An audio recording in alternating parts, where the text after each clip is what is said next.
Thanks for checking out this movie review video. This is for the 2024 release Night Shift. This is a low-budget, independent-looking film that's shot all in one location. And I'm going to tell you right now, I do recommend this one. I'm not rating it super, super high, but I love some of the elements of this film, and I love the heart behind it. And I would like to see more from these filmmakers and see specifically what they could do with a better budget, a much higher budget. But this one, I think, is worth checking out, and you can rent it on Fandango at home. I rented it for $5.29 with tax. Very cheap, obviously. I think it's just worth spending that money to watch this film and see what it's all about. It's pretty interesting. Written and directed by Benjamin China and Paul China. Now, Paul China had actually been involved in writing the script for the film Crawl, which I think Sam Raimi did Crawl, or at least produced that film. And I really enjoyed that film. I thought it was a great creature feature film. Going into it, I didn't know what to expect, but it was really good. And they also worked on the film Sweet Virginia, doing some writing for that film, which I have not seen. So a quick synopsis of Night Shift. It's about a woman who shows up in town. She has just moved there, and she gets her first job. She's going to do night shift at a motel. It's this kind of like really crappy-looking, run-down-ish motel.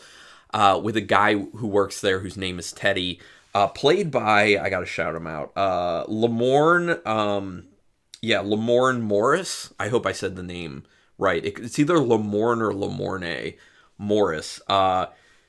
He needs more roles in everything. I mean, that guy was great. He played a really fun character. He gave so much life to it, and his acting was spot on awesome. I loved the character of Teddy in this film. My favorite. I wish he had even more screen time than he did, honestly. But, you know, that's that. But anyway, so she goes there. Teddy owns this, the awesome character Teddy. And he kind of sets her up and is just like, okay, I'm going to leave. This is your first shift. I've shown you around. I've shown you everything. You're all set up. You should be good. And she's kind of like asking a few questions. She's like, what do I do for protection? And he's like, I don't know. What do I do for food? Okay. And then the most interesting thing is she questions why one of the rooms costs less money to stay in. And he says, yeah, some people, think it's haunted. So I'm not going to tell you where things go. You're probably not. Well, I'm not going to say probably. You may very well not guess where things go. I didn't, because there's a lot that gets thrown out in this film that you're just like, okay, I could see it going this direction with this element, and this direction with this element, and this direction with this element. So you literally are, as you're going through the film, see all these roads kind of laid out in front of you, and you're like, which one are they ultimately going to choose here? And I think that's a lot of the fun that keeps driving the film forward. Also, like I said, the single shot location looks really good. The characters are super interesting as well. And it's a fun film. There's some great atmosphere to this as well. I like their shooting location. I like how they shot it and how they brought it to life and made it feel like this kind of like very remote, like seedy motel that like anything could be happening at, whether it's like real life killers or supernatural or, something from outer space. Like anything could happen there. So anyway, going to get more into my notes for it. It has atmosphere that's slightly creepy, but also light and quirky at the same time. And that also goes to the script. The script actually strikes this interesting mix of being serious and being like kind of creepy and scary, but also having a good amount of humor to it. But it's humor that's actually legitimately kind of funny, and it's not too much of it. Getting that perfect mix is kind of hard to do, and I think they did a pretty good job with it. The dialogue is well written, and the acting helps out as well. For the most part, there's one particular role, I'm not going to call it out, but there's one particular role that I think was miscast because the acting isn't that good. It's inconsistent. Like at certain times pretty good, and other times not good at all. But other than that, I think everyone did a really good job acting-wise with this, and that really helps to sell these interestingly written characters.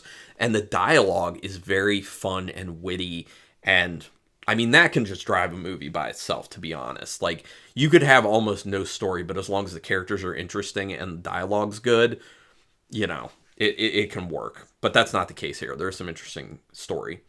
The humor's pretty good. I already talked about that. They make good use of the rundown remote shooting location. Like I said, they shoot it very well, but also just choosing that as a setting is smart because it's kind of out in the middle of nowhere, a little bit cut off. So you understand that if anything starts getting real for any characters, you're not really going to be getting a whole lot of help. You got to deal with it yourself. So a lot of foresight went into creating the script, and you can tell that.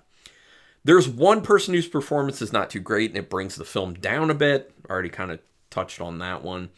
The pacing is a bit slow, but enough interesting things end up happening at enough good intervals.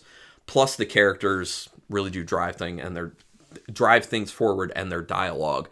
I could see an argument for cutting this down a bit. Maybe like 15, 20 minutes. And it's only I think it's like an hour and 28 minutes or something, maybe an hour and 22 minutes. It's under an hour and a half. And so it doesn't take up a lot of your time, but there are times where it's like, okay, it seems a little bit repetitive at this point. It seems like we're dragging a little bit. We're getting a little bit lost here. But for the most part, not too bad. Not too bad. The horror element is okay, but it's the mystery of what's really going on that keeps you hooked. Like I was saying, you see all those roads out in front of you, and you're just kind of like, which one of these things are they going to choose? Other than the characters and the dialogue, what is keeping you there is what are we going to get with the ending? And I will say that the ending does pay off.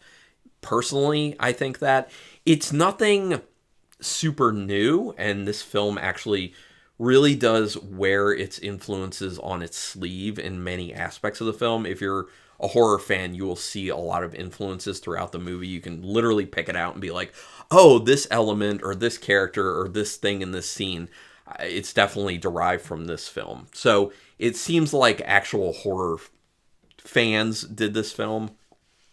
Not like that's not the case typically with other films, but you can tell it, like it shines through the script.